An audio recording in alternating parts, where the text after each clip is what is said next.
The morning fog drifted through the pines like threads of silver as Ryan Hale stepped out onto the damp soil of his land. The stream that cut through his property murmured softly, a familiar, steady voice he'd listened to since the day he bought the place. It wasn't a big dam, not even close. Just a small, manually operated gate built decades before he moved in, designed to redirect water runoff during heavy rains. Yet somehow, in the twisted logic of the Blackwood Ridge HOA, this quiet little structure had become the centerpiece of a war. Today, he heard the crunch of gravel, the kind that only came when trouble arrived with arrogance instead of permission. Margaret Blackwood, HOA president, marched toward him with her usual severity, her heels stabbing the earth like she was punishing it. Behind her lumbered Douglas Pritchard, sweating despite the cold, holding a clipboard like it was a weapon. Margaret didn't greet him. She didn't ask questions. She simply extended a certified letter with the stiffness of a queen delivering a sentence. "Mr. Hale," she said, voice sharp enough to cut stone, "you have been found in violation of Article 14 Section C, governing unauthorized hydrological manipulation." Ryan blinked. Hydrological manipulation. He stared at the paper. $50,000 fine. She walked the perimeter of his stream like a prosecutor examining a crime scene. "This structure interferes with community-controlled water flow," she declared. "You're diverting natural resources. You're endangering adjacent lots." The accusation was ridiculous. Every homeowner knew the natural flow crossed only his land. The HOA had no claim. But Margaret thrived on control, even over things that weren't hers. Doug chimed in nervously, "This is, a very serious matter, sir." Ryan felt the burn of anger rise in his chest, but his voice remained calm. "This dam has existed for 30 years. It's legal. It's documented. And it's none of your business." Margaret leaned in close enough for him to smell her perfume, cold lavender and colder authority. "You will remove the structure," she hissed, "or we will escalate enforcement." Ryan folded the fine neatly and slid it into his jacket. Margaret expected fear or outrage. Instead, he gave her nothing. And nothing terrified her more. She spun around sharply, Doug scrambling behind her. As they left, Ryan glanced back at the quiet stream. It had never harmed anyone. Never caused a single complaint. But now, because the HOA had run out of things to control, they were trying to control nature itself. That's when a thought settled in, steady, heavy, and immovable as bedrock. If they wanted to accuse him of controlling the water, they were about to learn what real control, or lack of it, looked like. The days that followed felt like a tightening noose disguised as paperwork. Ryan had seen HOAs behave badly before, but this campaign was something else entirely. Weaponized bureaucracy sharpened to inflict pain. Every morning, another letter arrived. Sometimes it was a warning. Sometimes a notice of inspection. Sometimes a photograph of his dam gate printed and highlighted as if it were contraband. The stack grew on his kitchen counter like a tumor made of white envelopes, each one delivered with smug precision. Margaret Blackwood wasn't just enforcing rules, she was declaring a siege. And Doug Pritchard, always sweating, always glancing around nervously, followed her orders as if they were divine. They wanted him rattled, cornered, desperate. But all they were doing was feeding the slow-burning fire inside him. One afternoon, Ryan caught Doug sneaking around the property line again, pretending to survey erosion patterns, though he clearly had no idea what erosion even looked like. Ryan approached quietly, boots sinking softly into the pine needles. Doug jolted when he noticed him, nearly dropping his clipboard. "Just, conducting an assessment," he stammered. Ryan crossed his arms, gaze steady. "On my land." Doug swallowed hard. HOA jurisdiction includes, "Not this stream," Ryan cut in. "Not this dam. Not an inch of this." The enforcer backed away, mumbling something about reporting non-compliance. Ryan watched him leave, noting something new. Doug wasn't just nervous. Doug was scared. Margaret was pushing him hard, maybe harder than he could handle. Pressure cracks everything eventually. Even the people applying it. When evening came, Ryan walked down to the stream. The sky was turning the color of fading embers, streaks of burning orange dissolving into the deepening blue of night. The water flowed steadily, peacefully, reflecting slivers of light. He knelt by the rusted metal wheel that controlled the gate, old but solid. He placed his hand on it. This simple mechanism had become the fulcrum of an entire power struggle. They believed he was illegally controlling water. They believed he was manipulating natural flow. They believed they owned authority they never earned. A small smile touched his lips. If they wanted to accuse him of controlling water, then he would stop controlling it entirely. The next morning, Margaret escalated. She arrived not with Doug this time, but with 2 more board members, both puffed up with self-importance like pigeons fed too much bread. She strutted toward him with a printed binder stamped Emergency Board Action. Ryan didn't even open it. She explained it anyway, voice dripping with triumph. Due to your refusal to comply, the board is preparing to levy daily fines and place a lien on your property. She said it like a victory, like she was already imagining herself signing the foreclosure. Ryan didn't argue, didn't raise his voice. He simply looked at her with cold, unshaken confidence. "Margaret," he said evenly, "nature doesn't answer to you." For the first time, her expression flickered, confusion, maybe even unease. She didn't understand him, not yet. Later that day, rain clouds gathered over Blackwood Ridge, heavy, swollen things waiting for permission. Thunder rumbled somewhere above the tree line. Ryan stood by the dam gate again, watching the stream swell ever so slightly. The air smelled of approaching storm. And in that moment, everything crystallized. Her arrogance, the lies, the hydrological manipulation nonsense, the threats, the $50,000 fine, the trespassing, the humiliation she wanted him to swallow. All over this one unimportant little dam. A decision settled inside him like stone sinking to the bottom of a lake, silent, weighty, irreversible. This wasn't revenge anymore. This was clarity. They wanted nature under their control. They wanted power over land they didn't own. So he would give them exactly what they demanded, nothing controlled at all. As lightning forked across the darkening sky, Ryan turned the wheel on the dam, feeling the old metal resist before finally giving way. He didn't lower the gate. He didn't raise it. He unlocked the entire frame. The mechanism trembled under his hands, something it had never been freed to do. "You want nature," he murmured. "You can have it." And with one decisive motion, he removed the pin that stabilized the structure. The dam gate, for the first time in its existence, no longer belonged to anyone. Not to him. Not to the HOA. It belonged only to the water, and the water was rising. The storm didn't arrive gently, it descended on Blackwood Ridge like a verdict. Sheets of rain slammed into the pine canopy, rattling leaves and shaking branches as thunder rolled through the valley. By dusk, the ground had turned soft and swollen with runoff, and the stream on Ryan's property roared with a force Margaret Blackwood had never imagined when she wrote her petty violation letters. But Ryan wasn't watching the weather the way normal people did. He watched the water.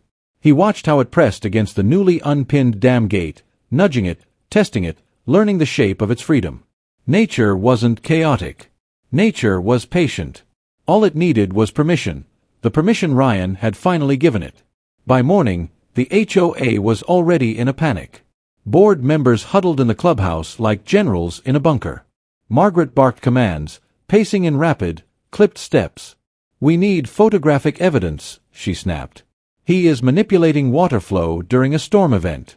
This is escalation." She didn't know yet. She didn't know that the dam wasn't being controlled at all. She didn't know that the water was making decisions without Ryan's hand on anything. Doug Pritchard returned with muddy pant legs and a face pale as bone. "The water's different," he muttered. "It's rising faster than usual." Margaret dismissed him instantly. "That man is defying us, that's all. We catch him, we fine him again, we push the lien through," but Doug cut her off in a trembling voice. "I think something's wrong." Margaret stormed out of the clubhouse and stomped toward Ryan's property, umbrella whipping in the wind. The board trailed behind like obedient shadows. They weren't prepared for what they found. The water had swollen beyond its typical boundaries, churning with storm-fed fury, slamming against the loosened gate with a deep, rhythmic boom. The once still stream now resembled a living force, swollen, wild, no longer tamed by human hands or metal constraints. Margaret's eyes widened, and for the first time, Ryan saw something new in her expression. Fear. She jabbed a finger toward him as he stood calmly under his porch roof. "What did you do?" she demanded. Ryan didn't move. Didn't blink. "Exactly what you accused me of," he said. "I stopped controlling the water." The board murmured anxiously among themselves, but Margaret stepped closer, fury overtaking fear. "This is a violation of multiple ordinances," she hissed. "You have endangered HOA property. You have endangered neighbors. This is criminal negligence." "No," Ryan interrupted, voice steady as bedrock. "This is natural flow. Nothing more. Nothing less."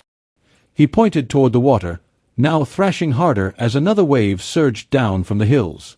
"You said the HOA has authority over hydrological activity. Well, this is hydrological activity."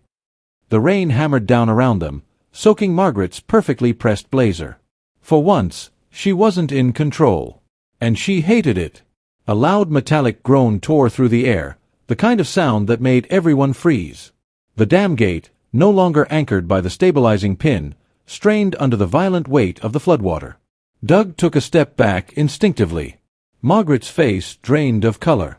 The gate trembled once, twice, then bent forward with a scream of tearing metal. The board members scattered, shouting, slipping on mud, scrambling away from the bank. The water seized its chance with primal hunger, smashing through the weakened frame, bursting free in a surge that roared like a creature unchained. The stream became a torrent, the torrent became a force, and the force carved its own path with total, unstoppable authority. Nature didn't ask for permission. Nature didn't sign violation notices. Margaret stood frozen as mud splashed up her legs, the storm battering her without mercy. The gate collapsed fully, ripped from its rusted housing and carried downstream like a dead leaf. Ryan watched it go with calm finality. "This," he said quietly, "is what happens when you try to control what was never yours." His voice carried over the storm, steady and unshaken. Margaret stared at him, breathing hard, realizing the truth far too late. She had pushed him into a corner, and he had let the universe answer for him. No fines. No arguments. No shouting. Just nature doing what nature does best, ignoring anyone who thinks they own it. The water rushed on, tearing a new channel along the lower part of Ryan's land, far from any homes, far from any danger, just as it would have during any natural storm cycle if the old dam hadn't existed at all. No property was damaged. No houses were touched. Nothing was harmed except the false authority the HOA believed they had. And as the board stood dripping and shaking in the rain, they finally understood the scale of their mistake. Ryan didn't need to break their rules.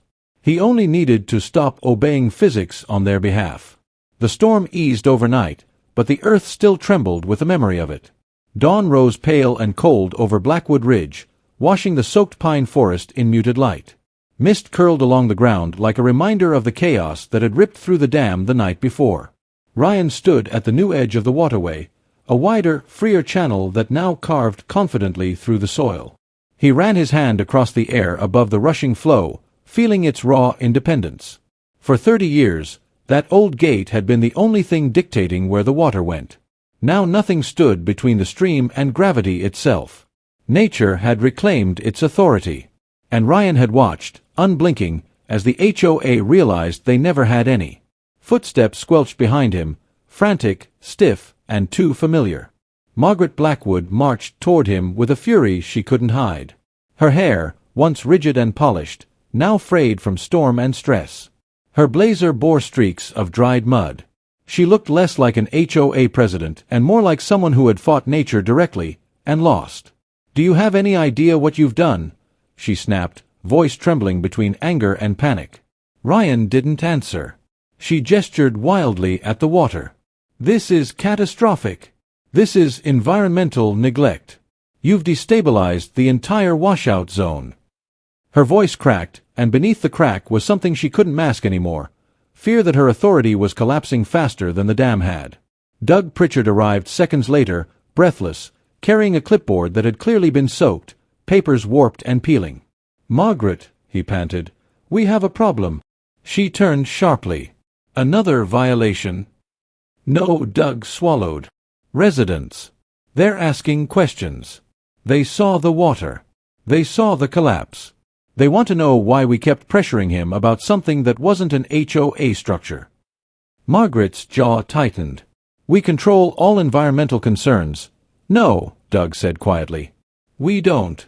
I called the county. They confirmed the dam predates the HOA bylaws. They confirmed it's private. They confirmed. He hesitated, but the truth came out anyway. We never had jurisdiction. Not over the stream. Not over the runoff. Not over any of it. Margaret's face went blank, not stunned, not angry, simply blank, as if her mind refused to compute her own undoing. Ryan finally stepped forward. You trespassed, he said calmly. You filed false fines. You threatened foreclosure. You tried to take control of something that wasn't yours.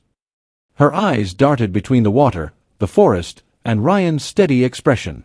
You manipulated the water flow, she insisted. Ryan pointed to the rushing stream. Does it look manipulated to you?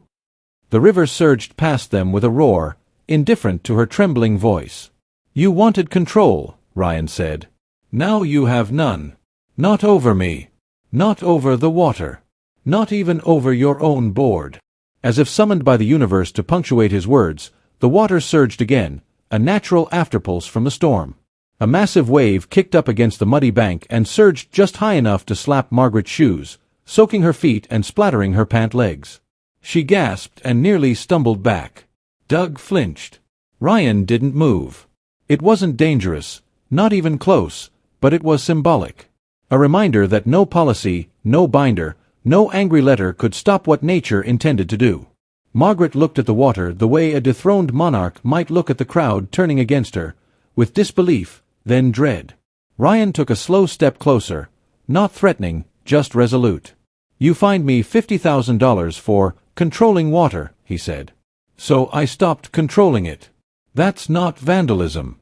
That's compliance. Margaret's eyes flicked up at him, searching for something. Fear, guilt, weakness, but found only unwavering calm. If you'd left me alone, he continued, that gate would still be there. The stream would still be steady. Everything would be as it always was. He motioned toward the new channel carved by the flood. But you pushed. And this is what happens when you push the land harder than it was meant to be pushed. The final blow came not from Ryan, but from Doug. He stepped forward, voice low. The board wants a meeting, he muttered. An emergency one. They're questioning your decisions, Margaret. They're questioning the fines. They're questioning everything. Margaret stiffened. The realization hit like a physical force. She wasn't just losing a fight. She was losing command. She turned toward Ryan, her voice barely above a whisper. You did this. You turned them against me. Ryan shook his head slowly. No. Nature did this. You just refused to listen. The wind stirred through the trees, lifting the mist as if the forest itself were nodding in agreement. For the first time since the HOA declared war on him, Ryan felt something shift. Not in the water, not in the land, but in the balance of power. Margaret walked away, steps unsteady, as if the ground itself were unsure beneath her. Doug followed, but not before giving Ryan a small, conflicted nod, part apology, part respect, part relief that nature had done what people couldn't. As they disappeared into the trees, Ryan looked at the rushing stream and realized something important. He hadn't taken revenge. He had simply stepped back and let gravity finish the argument. The stormwater receded over the next 2 days, leaving behind a transformed landscape, not destroyed, not damaged, just reshaped. The new channel cut by the surge moved confidently through the earth like it had always belonged there. Birds returned to the trees. The soil glistened with new moisture. Nature, indifferent to politics or paperwork, had settled into its new rhythm. Ryan stood on his porch, hands wrapped around a mug of black coffee, watching the steam coil into the cool morning air. For the first time in weeks, he felt something lift from his shoulders, the invisible pressure that had sat there ever since Margaret declared war on him. The war was over, and the land had chosen its side without hesitation. Word spread quickly through Blackwood Ridge. Residents whispered in driveways and at mailboxes, piecing together the story from what they'd seen and what they'd been told. They had watched Margaret accuse a homeowner of controlling water, only to watch nature tear the illusion of control out of her hands. They had watched a dam that wasn't theirs collapse. They had watched the HOA board scramble in the mud while the man they tried to punish stood steady. And now they wanted answers. Doug Pritchard, until now Margaret's obedient enforcer, found himself approached by neighbors demanding transparency. They wanted to know why fines were issued on private land, why trespassing occurred, why the HOA president seemed obsessed with a structure that clearly predated the association. The emergency board meeting came faster than Margaret expected. She walked into the clubhouse with her chin high, but her steps lacked their usual certainty. The room was already full. Board members, homeowners, even Doug, who couldn't meet her eyes. Papers were spread across the long table, printed emails, property maps, county records showing the dam's age and legality. She recognized every document and hated what they represented, proof that her authority had been an illusion. "We need answers," one board member said bluntly. "Why did you pursue enforcement on land outside our jurisdiction?" Margaret stammered out fragments of excuses: environmental concern, community safety, hydrological compliance, but the room wasn't buying any of it. For the first time, she wasn't leading, she was cornered. Doug cleared his throat, voice surprisingly steady. "The county confirmed the HOA had no oversight over the stream or the dam," he said. "We were wrong. And the damage wasn't caused by the homeowner. It was caused by the storm." His eyes flicked to Margaret. "And our interference." A ripple of murmurs filled the room. Margaret's face tightened as if she'd been slapped. "He intentionally destabilized the structure," she snapped. "He caused a collapse." The room fell silent, not supportive, but exhausted. A homeowner from the back finally spoke up. "Maybe he did. But only after you pushed him past the point of reason. You pushed all of us too far." Another added, "This isn't leadership. This is obsession." The board's decision came swiftly, almost mercifully. Margaret Blackwood was removed as HOA president effective immediately. She left the clubhouse with shoulders slumped, walking the long path back to her home like a person stripped of armor. Doug hesitated before exiting, then stepped outside and found Ryan waiting calmly near the pines. The enforcer looked smaller than before, not physically, but in demeanor, as if the weight of what he'd been part of finally hit him. "I'm sorry," he said quietly. "I should have questioned it sooner. I should have known we were overstepping." Ryan studied him for a moment, then nodded once. "You were following someone who thought rules gave her power," he said. "But rules don't matter when you forget who they're supposed to protect." Doug let out a shaky breath. "They want to fix things. The board. They want to make it right." Ryan sipped his coffee. "Then let them start by learning the land before trying to control it." In the weeks that followed, the HOA softened. Inspections became respectful. Fines decreased. Meetings opened with actual discussion rather than threats disguised as policy language. The homeowners who once feared confrontation now spoke freely. The land healed, and so did the community. Slowly, imperfectly, but honestly. The new water channel settled into a gentle, predictable flow, creating a small natural pond where wildlife gathered. Kids skipped rocks across it. Families took photos near it. What had been a battleground became a feature of the neighborhood, a reminder carved into the land itself. One quiet evening, Ryan walked along the cleared bank, listening to the water move with calm confidence. The forest glowed with amber light, shadows stretching long and soft across the ground. He paused where the old dam once stood. The metal debris had been removed weeks ago, leaving only a bare imprint in the soil. A thin smile crossed his face. The HOA had fined him for controlling water. But in the end, the only thing he controlled was how far he was willing to be pushed. Nature had handled the rest, decisively, unapologetically, beautifully. And as Ryan stood in the golden quiet of dusk, he felt a sense of justice deeper than any court ruling could deliver. He hadn't dropped the dam on them. He had simply stepped aside and let the river decide who was right.